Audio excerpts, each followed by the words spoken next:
Assalamualaikum Ananda Soleh dan Soleha kelas 5 semuanya. Apa kabar hari ini? Masih tetap semangat kan untuk belajar di rumah? Kali ini kita akan belajar tentang tema 2 subtema 3 muatan Mina dan SPDP.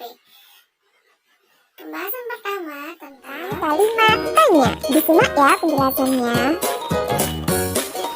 Kalimat tanya ialah kalimat yang gagasannya berupa pertanyaan yang bertujuan untuk meminta tanggapan dari seseorang dari pertanyaan yang diajukan. Tanggapan yang digunakan bisa berupa penjelasan yang panjang maupun hanya berbentuk konfirmasi. Berikut ini adalah macam-macam kata tanya. Apa? Kata ini merupakan kata yang berfungsi untuk menanyakan sesuatu baik berupa keadaan atau perbuatan yang berkaitan dengan isi atau inti bahasan. Adapun jawaban untuk kata tanya ini adalah suatu pengertian, keterangan, atau penjelasan dari apa yang ditanyakan. Berikut ini adalah contoh kalimat yang menggunakan kata apa. Siapa? Merupakan kata tanya berfungsi untuk menanyakan pelaku yang terkait, tersangkut, atau terserta dalam suatu peristiwa atau kejadian. Adapun jawaban dari kata tanya ini adalah orang atau pelaku suatu tindakan tersebut. Berikut ini adalah contoh kalimat yang menggunakan kata siapa. Kapan? Merupakan kata tanya yang berfungsi untuk menanyakan interval atau waktu terjadinya suatu peristiwa atau keadaan.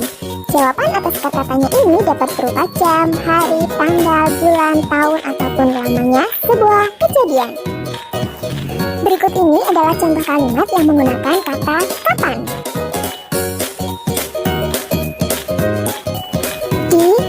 Dan dari mana adalah sebuah kata tanya yang berfungsi untuk menanyakan tempat suatu peristiwa berlangsung, lokasi yang akan dituju, serta tempat yang sedang digunakan atau yang tengah dikunjungi. Berikut ini adalah contoh kalimat yang menggunakan kata di, ke, dan dari mana.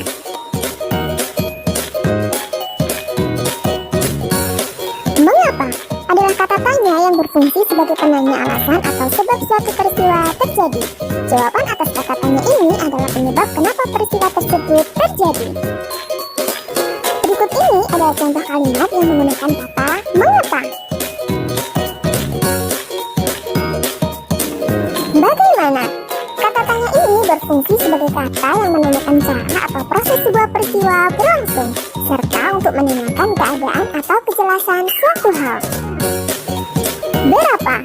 Kata tanya ini mempunyai fungsi sebagai penanya banyak, jumlah, atau satuan. Jawaban atas kata tanya ini adalah banyak, jumlah, atau satuan yang hendak ditanyakan. Gambar cerita adalah serangkaian gambar yang mengandung sebuah cerita. Contohnya adalah gambar ilustrasi, yaitu gambar yang mendukung isi sebuah bacaan atau teks. Gambar ilustrasi dapat berupa foto maupun gambar tangan.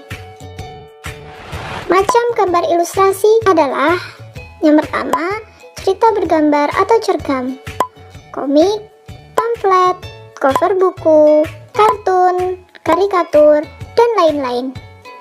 Objek gambar ilustrasi dapat berupa gambar manusia, gambar hewan, atau gambar tumbuh-tumbuhan.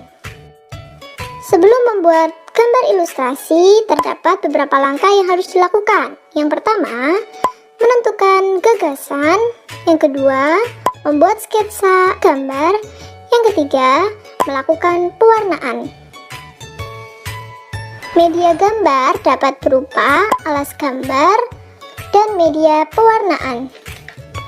Terdapat beberapa corak dari gambar cerita. Yang pertama, gambar realis adalah gambar yang sesuai dengan gambar aslinya. Contohnya sebagai berikut.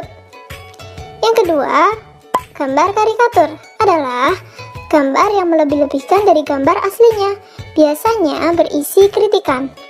Contohnya sebagai berikut. Yang ketiga, gambar kartun adalah gambar yang berfungsi untuk menghibur. Contohnya sebagai berikut. Dan yang keempat adalah gambar dekoratif. Adalah gambar yang objeknya diubah namun ciri-cirinya tetap. Contohnya sebagai berikut. Selain itu, gambar cerita juga biasa kita lihat di cover sebuah buku, di mana gambar tersebut mencerminkan isi dari bukunya. Terdapat dua bagian pada cover buku, yaitu cover depan dan cover belakang. Cover tersebut harus dibuat semenarik mungkin agar menarik minat pembaca. Adapun cover yang baik harus memiliki ciri-ciri sebagai berikut. Yang pertama, memiliki judul dan jenis tulisan yang menarik. Yang kedua, memiliki kalimat penjelas yang singkat dan mudah dipahami. Yang ketiga, terdapat nama penulis. Yang keempat, terdapat identitas penerbit. Yang kelima, terdapat gambar yang menarik. Dan yang keenam, terdapat sinopsis di cover belakang. Untuk komik adalah bentuk seni dengan gambar tidak bergerak yang disusun hingga membentuk cerita. Komik dilengkapi dengan teks untuk memudahkan dalam memahami isi ceritanya. Sebuah komik yang baik memiliki ciri-ciri sebagai berikut. Yang pertama, terdapat pesan cerita. Yang kedua, gambar dan teksnya seimbang. Yang ketiga, bahasanya mudah dipahami. Yang keempat, ceritanya sederhana. Yang kelima, bersifat menghibur. Cukup sekian materi kita kali ini, dan untuk tugasnya silahkan Ananda buka buku Maestro tema 2 halaman 93 ya. Wassalamualaikum warahmatullahi wabarakatuh.